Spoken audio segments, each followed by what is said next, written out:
به نام خدا. سلام بچه‌ها، امیدوارم حالتون خوب باشه. بازم اومدیم با آموزش جدید. آموزش امروزمون ادامه آموزش قبلمون هست که در مورد نسبت و تناسب در موردش صحبت کردیم. انواع نکات، انواع نمونه سوالی که مربوط به مبحث درصد هست و من میخوام بهتون آموزش بدم. بریم برای آموزش. جلسه قبل نسبت و تناسب خوب یاد گرفتید که چجوری بتونیم عددها رو داخل جدول تناسب قرار بدیم. امروز میخوایم ادامه مبحث نسبت و تناسب با مبحث درصد آشنا بشیم که ببینیم درصد اصلا چی هست، چه سوالاتی از درصد بهمون میدن، چه کاربردایی داره. من میخوام کلا مبحث درصد رو بهتون آموزش بدم. بچه‌ها درصد یعنی چی؟ درصد به نسبت‌هایی میگن که مخرج آن 100 باشد. یه نسبت دیدیم که گفتیم نسبت رو با خط کسری نشون میدیم. وقتی که مخرجمون 100 بود میتونیم به صورت درصد اونو بیان کنیم. اولین آموزشمون تبدیل کسر به درصد. چجوری یک کسر رو به صورت درصد بنویسیم؟ خب شروع میکنم بنوشتن. وقتی که من مخرج 100 داشته باشم به راحتی میتونم عددمون به صورت درصد بیان کنم. 60 درصد. 60 بچه علامت درصد حتما جلو عددمون گذاشته میشه. پس علامت درصد جلو عدد میزن. 25 درصد. وقتی که مخرج 100 بود عددمون رو مینویسیم. 100 که دیگه داریم. مخرجمون میشه چی؟ به عنوان درصد بیان میشه. الان چند تا کسر بهمون داده. یکی از سوالا تبدیل کسر به درصد. این دوتا خیلی راحت بود. چرا؟ چون مخرجای 100 داشت و به راحتی میتونستیم به صورت درصد بنویسیمش. ببینیم 2 پنجم و 17 34 رو چجور به درصد بیانشون کنیم. خب من نگاه به مخرجم میکنم. مخرج من 100 نیست ولی یاد گرفتم. من چند مدل 4 مدل تبدیل کسر به اعشار به مخرج‌های مذهبی از 10 رو بهتون آموزش دادم. الان میخوایم مخرجمون رو به 100 تبدیل کنیم. از شروع میکنم. 2 پنجم باید مخرج چی باشه؟ 100 باشه که به صورت درصد بیانش کنم. 5 بچه ها چند برابر میشه که بشه 100؟ 5 من اگر در 20 ضرب کنم میشه چند؟ 100. پس صورت هم باید در 20 ضرب بشه. میشه چقدر؟ 2 تا 20 تا 40 درصد.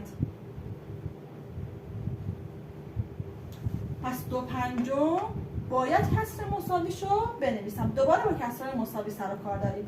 کسر مساوی چه کسری باید بنویسم؟ کسری که مخرج 100 داشته باشه. چرا؟ چون ما درصد رو میخوایم.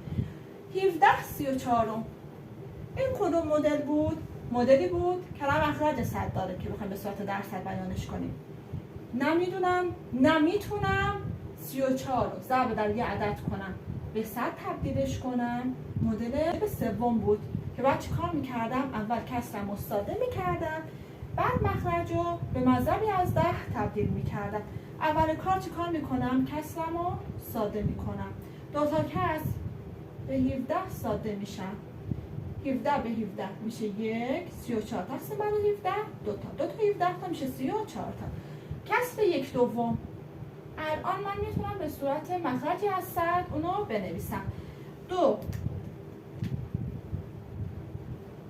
اگر در 50 ضرب کنم، صورت هم در 50 ضرب کنم به 50 تا 50 درصد. 50 درصد. پس یه بار دیگه توضیح میدم. وقتی که اولین سوالی که از درصد ازتون بخوام کلاس 5 یا کلاس 6 مبحث درصد رو دارید. پس من یه آموزش کامل و جامع میخوام بهتون بدم.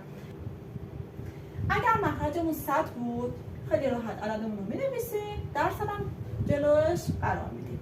اما اگر کسرمون مخرج 100 نداشت باید کسر مساوی بنویسیم که مخرج 100 داشته باشه. خب شروع میکنیم. 2 پنجم اینجا داشتیم. 5 خیلی راحت ضرب میکردیم، در 20 ضرب میکردیم به 100 تبدیل میشه. صورت هم در 20 ضرب میکردیم و بعد به صورت درصد بیانش میکردیم. یه مدل دیگه بچه‌ها داشتیم، توضیحشو قبلا بهتون دادم. باید چه کار میکردیم؟ کسر رو باید اول ساده میکردیم. تازه میشد این مدل که باید چیکار میکردیم اینجا؟ مخرجمون رو به 100 تبدیل میکردیم، کسر مساویش رو مینوشتیم و در آخر به صورت درصد بیانشون میکردیم. یه سوال دیگه که بهتون میدن، نصف یعنی چند درصد، یا خمس یعنی چند درصد، یا ربع چند درصد. من میدونم نصف یعنی 1/2. نصف یعنی 1/2. این قسمت حلش میکنم براتون.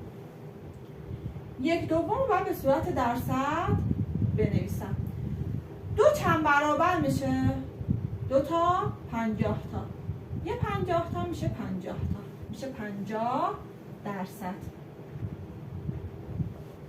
پس نصف یعنی 50 درصد.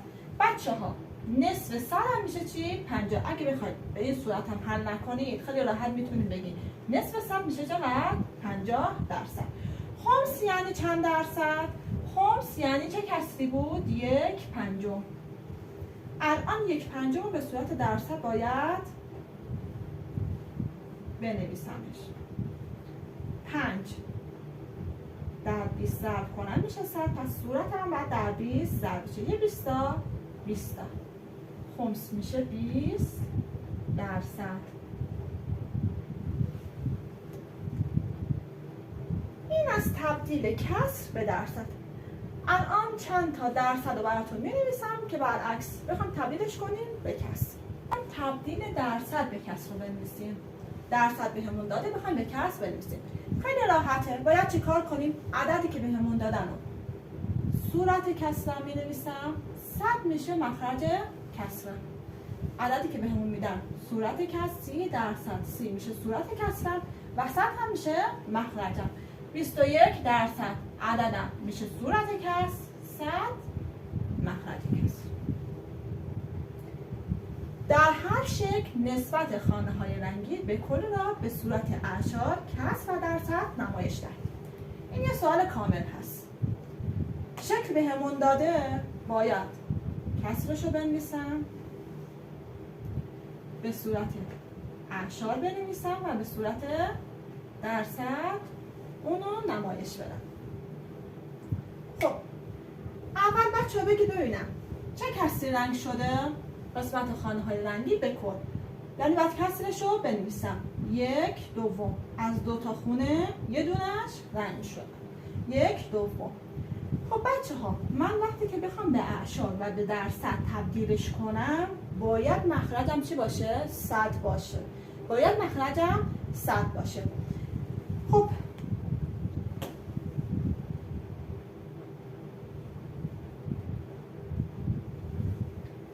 برای اعشار هم میتونم 10 بگیرم. چرا؟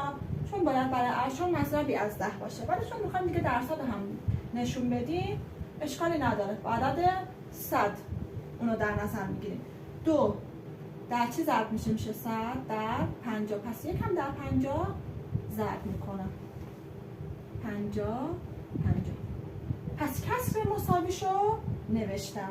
کسر مساوی با 1/2 میشه چقدر؟ 50 صدم یا 50 درصد. 50 صدم به صورت اعشار چجوری می نوشتم؟ 50 رو می نوشتم به تعداد صفرها از راست به چپ ممیز می ذاشتم. 2 تا صفر دارم، 2 تا عدد میرم از راست به چپ میرم عقب و ممیز رو میذارم. به صورت درصد چجوری نمایش میدادیم؟ 50 درصد. پس اعشار میشه قبل از عدد، درصد میشه جلو عدد. بعدی کسرمون چیه؟ 3/4. الان من میخوام به صورت اعشار و به صورت درصد بیانش کنم. کسر مساویشو مینویسم. باید مخرج 100 داشته باشم. 4 در 25 ضرب کنم میشه 100 تا. پس صورت هم در 25 ضرب میکنم. 3 تا 25 تا 75 تا. الان 75 صدم و 75 درصد رو می نویسیم. 75 صدم اعشار قبل از عدد قرار میگیره. 75 درصد جلو عدد قرار میگیره. این هم یکی از سوالات دیگه که هم با کسر نوشتیم هم به اشار تبدیلش کردیم، هم به صورت درصد اونو نمایش دادیم. 2 تا مثال از درصد میخوام براتون حلش کنم. 60% یک عدد 360 و 25% یک عدد دیگر 22 عدد را بیابید. یا 20% عددی 340 تومان است. کل عدد چند تومان است؟ ببینیم چجوری میتونیم حلش کنیم. 60% یک عدد 360. 60% یک عدد 360 و 25% عدد دیگر 22 عدد را بیابید.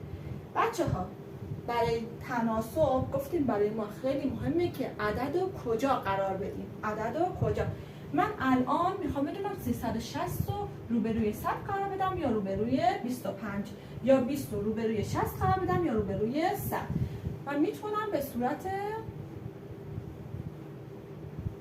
جدول تناسب حلش کنم. فرق نمیکنه چه جدول تناسب بکشم چه اینجوری بخوام حلش کنم. خب گفته 60% یک عدد شده 360. پس 60%ش بچه‌ها شده 360. کل عدد چقدره؟ 60%ش شده 360. پس 360 رو روی 60 قرار میدم. کل عددمون چقدر بوده؟ پس یه بار دیگه 25% از 100 تا 25%شو شده چه عددی؟ 20. پس 25% عددی شده 20.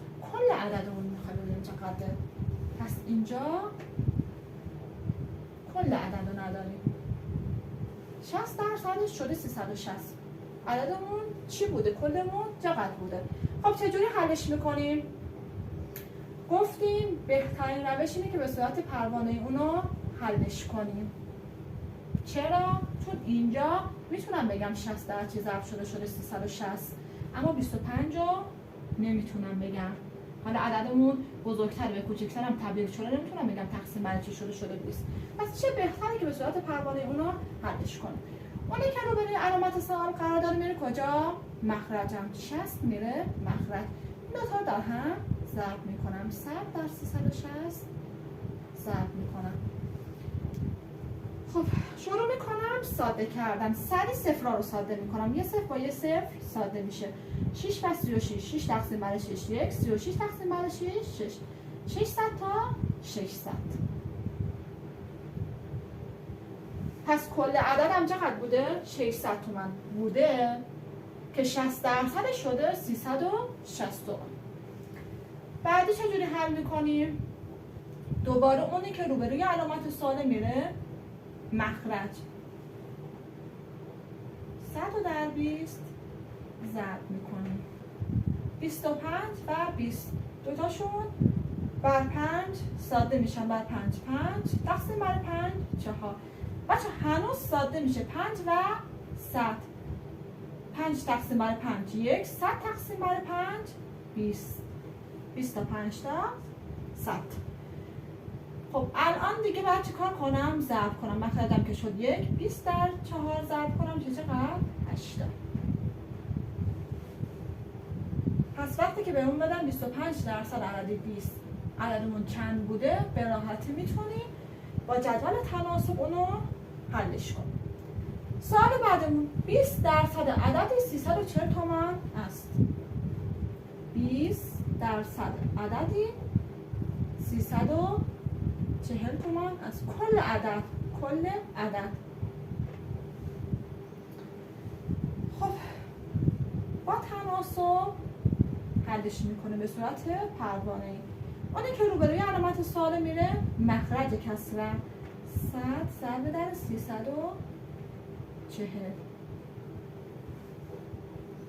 یه صفر با یه صفر ساده میشه. 2 به 2 1. 34 به 2 17. 2 تا 17 تا 34 تا. الان دیگه ضرب میکنم. 17 ضرب در 100 یه 17 تا 17 تا 2 تا صفر داره میذارم 1700. پس کل عدد اون چقدره؟ 1700 تومان. کل عددمون 1700 تومان بوده که 20% شده 340 تومان. اینم چند نمونه از نمونه سوالا که خیلی مهمه بدونیم عددمون رو کجا قرار بدیم. پس نکته اینجاست. و 34 فلفل صورتی درست کرده بودن. چند درصد آنها آبی و چند درصد صورتی است. بچه‌ها دوباره میخوایم با جدول تناسب مسئله ها رو حل کنیم. با یه تفاوت که اینجا درصدم داریم. خب الان جدول من چند قسمتیه؟ یه قسمت که میشه برای فرفره آبی، یه قسمت دیگه میشه برای فرفره صورتی و یه قسمت دیگه میشه برای درصد و کلمون که به صورت درصد بخوایم بیانش کنیم. از 100 تا چند تا هست.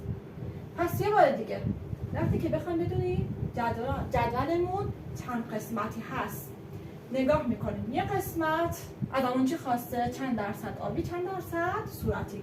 آبی صورتی و کل هم باید داشته باشیم که 100 رو جایگذاری کنیم در جدول و بتونیم صورتی و آبی رو به صورت درصد بیان کنیم. خب 16 فرفره آبی. پس من این قسمت ها بچه گفتیم قسمت اینجا عددهای نسبیمون قرار میگرفت، اینجا عددهای واقعی.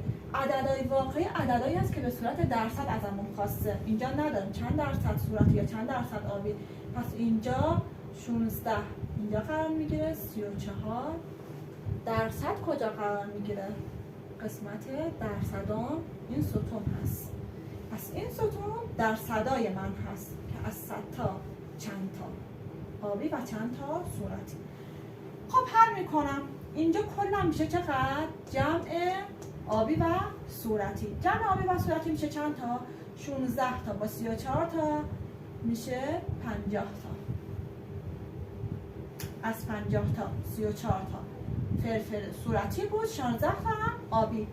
حالا به صورت درصد میخوام بیانشون کنیم. وقتی بخوایم به صورت درصد بیانشون کنیم یعنی 50 رو 2 برابر کردیم که به صورت درصد نوشته شده. پس من میام 34 هم 2 برابر میکنم، 16 هم 2 برابر میکنم.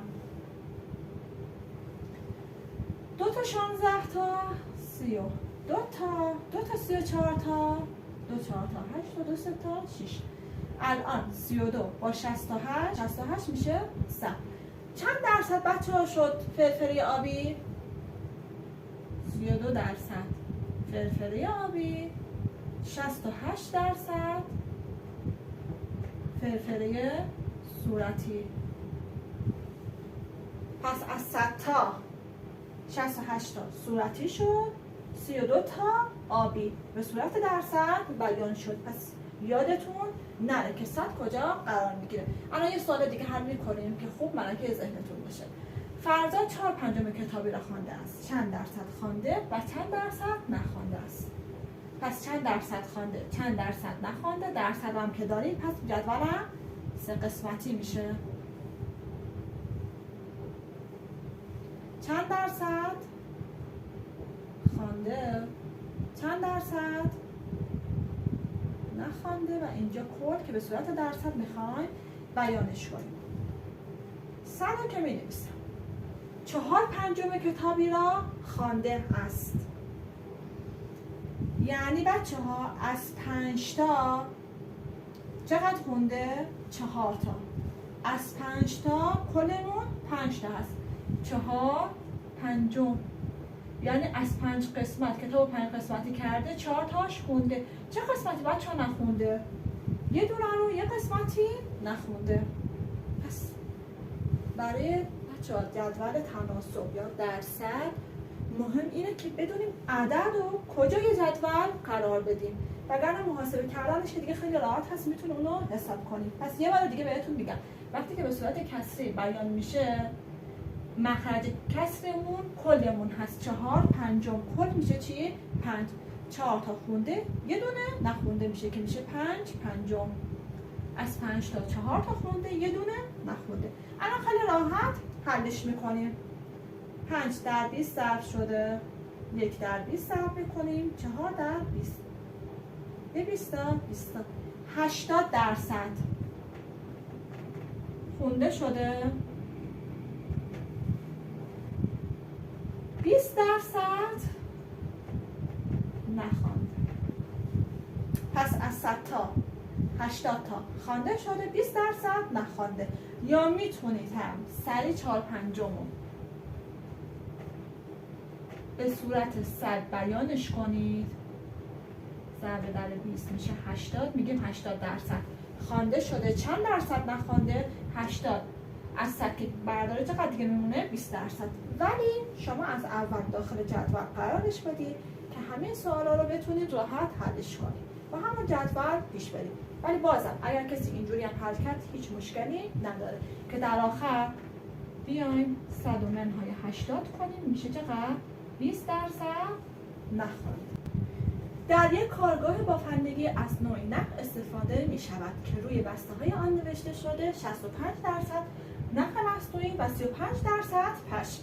در هر 100 کیلوگرم از این نخ چند کیلوگرم پشم و چند کیلوگرم نخ وجود دارد. شروع می کنم جدول رو کشیدم. جدولم 3 قسمتی هست.